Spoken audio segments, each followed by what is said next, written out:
May isang anak. Ang pamilya ay sumasaya kung may pagtutulungan at pagkakaisa.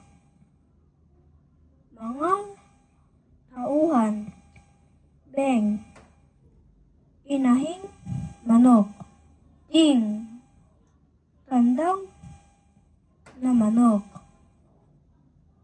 Lexi, panganay na sisiw, Menji, bunsong sisiw, Trini, dumadadong manok,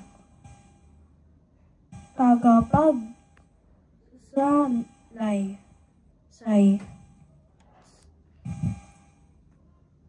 tagpuan sa isang kubo sa kabukiran. Tagapagsalaysay. Sinabing ating ay ilagang manok na isang mag-asakan. Mayroon silang dalawang sisiw na kasama nilang nanahan sa isang kubo sa gitna ng kubid. Beng, hindi ko na alam ang gagawin ko kay Lexi. Ayaw niya tumulong man lamang sa kaniyang kapatid. Lagi siyang nakahilata o kaya tulog. Ewan kong bakit tamad ang ating panganay ngayon. Masipag naman ang bunso natin. Yan mo, kakausapin ko siya. Kailangan ko nang umalis. May bagong aning bukid sa kanluran. Tiyak na marami akong iuuwing palay. Beng, nagpapasalamat ako.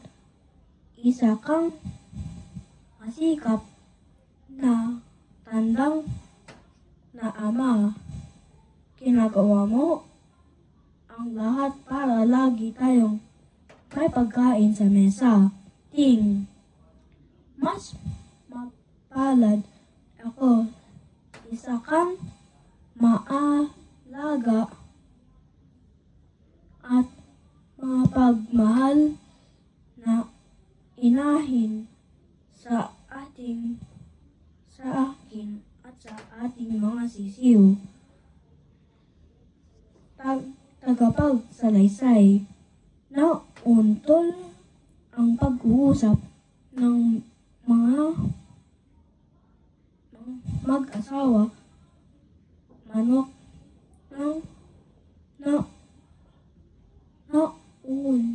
naulingan ng tinig ng bunsong anak, si Menji. Inay, maluluto na po ang ating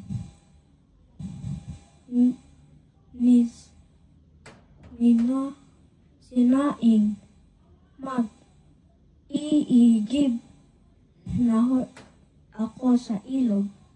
Beng, teka, tatawagin ko ang ate mo para magkatulong kayo. Malayo-layo ang ilog. Mabigat ang belde kapag puno. Tagapagsalaysay.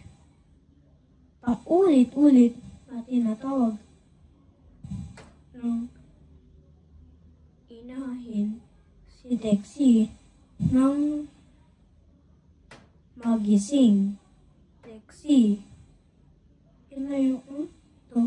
inaantok po ako. Mamaya na lang po ako sa labas.